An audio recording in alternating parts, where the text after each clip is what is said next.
قسم کے پاؤڈر ہیں، نہ جانے کتنی قسم کے شیمپو ہیں، نہ جانے کتنی قسم کے کپڑے ہیں، کیا چال ڈھال ہے، کیا نئے نئے ڈیزائن ہے۔ مجذوب کہتا سب کچھ دیکھ لیا بظاہر تو ہر شے میں بے حد صفائی، مگر دل میں ہے گندگی انتہائی۔ جس یار کی بیٹھک میں بیٹھ کے کھانا کھایا، جس رشتہ دار کی بیٹھک میں بیٹھ کے کھانا کھایا، اسی کی بہن کو دیکھ کر آبرو پہ ڈاکہ ڈالنے کا پروگرام ہے۔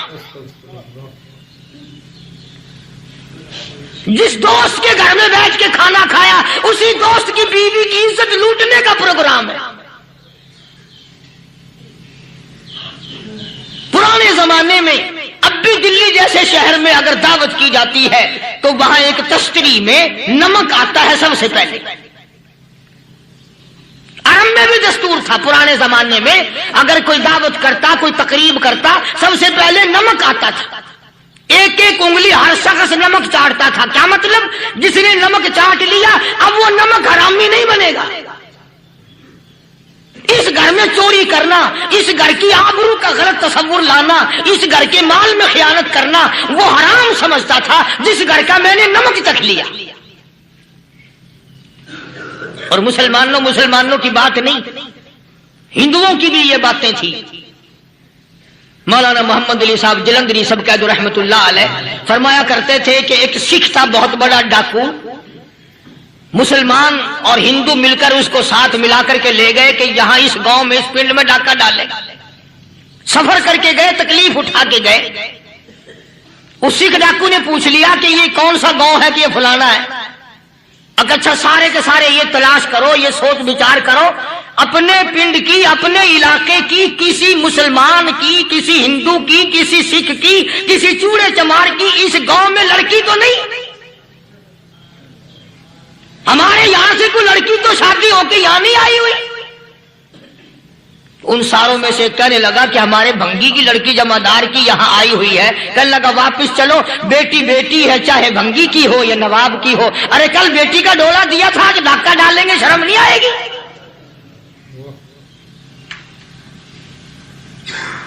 آج وہ تصور کہاں چلے گئے؟ اور ہم سب روتے پھرتے ہیں سکون نہیں، سکون نہیں، اطمینان نہیں۔ ارے اطمینان آئے گا کیسے؟ ہمارے دل بے ایمان ہے، نیتیں خراب ہے، آئے گا کہاں سے؟ صحابہ کرام رضوان اللہ تعالی علیہ مجمعین کی جماعت نے اس قدر اس بات پہ محنت کی اور کوشش کی کہ غلط لقمہ بھی پیٹ کے اندر نہ چلا جائے۔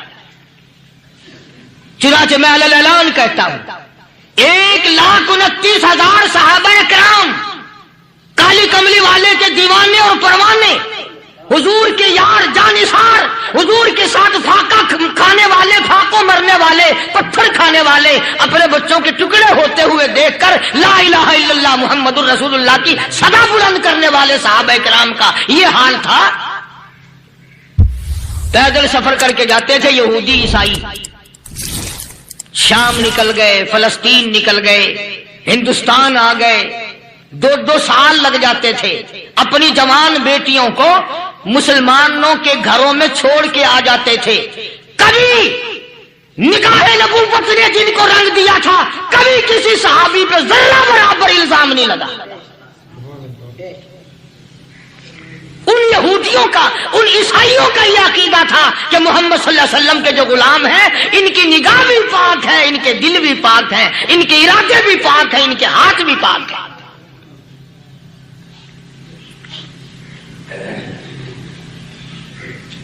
مصر کے گورنر نے، مصر کے جنرل کرنل نے خط لکھا سیدنا فاروق اعظم رضی اللہ تعالی عنہ کی خدمت میں، دور خلافت ہے حضرت فاروق اعظم کا۔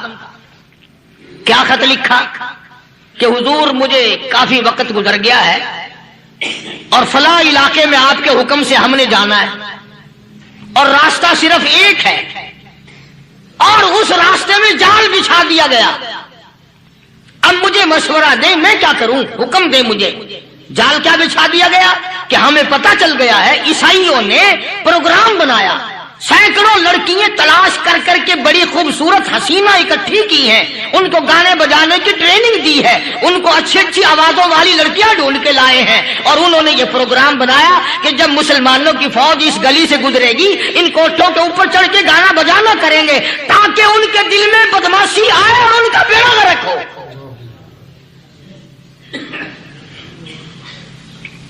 کبھی کافر کا یہ عقیدہ تھا کہ مسلمان کا دل بگڑا تو یہ گیا، اس کی نیت میں خرابی آئی اور یہ تباہ ہوا۔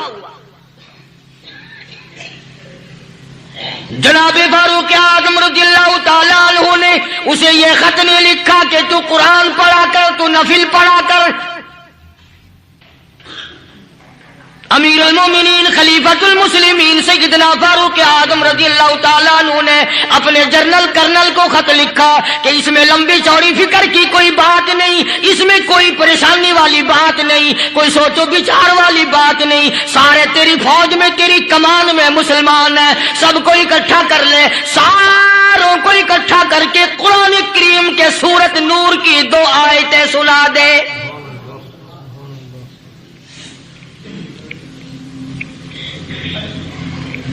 یہ بھی نہیں فرمایا کہ سزا سناؤ، اتنے کوڑے لگیں گے، جو خلاف کرے گا یوں قید ہوگی، یہ کورٹ مارشل کر دیا جائے گا، کچھ نہیں۔ جناب فاروق اعظم رضی اللہ تعالیٰ عنہ کی رائے دیکھو، ان کے خیال میں قرآن کریم میں اتنی بڑی طاقت ہے، اتنی بڑی عظمت ہے، اتنی بڑی کرامت ہے، کلام الہی میں اتنا بڑا شرف ہے۔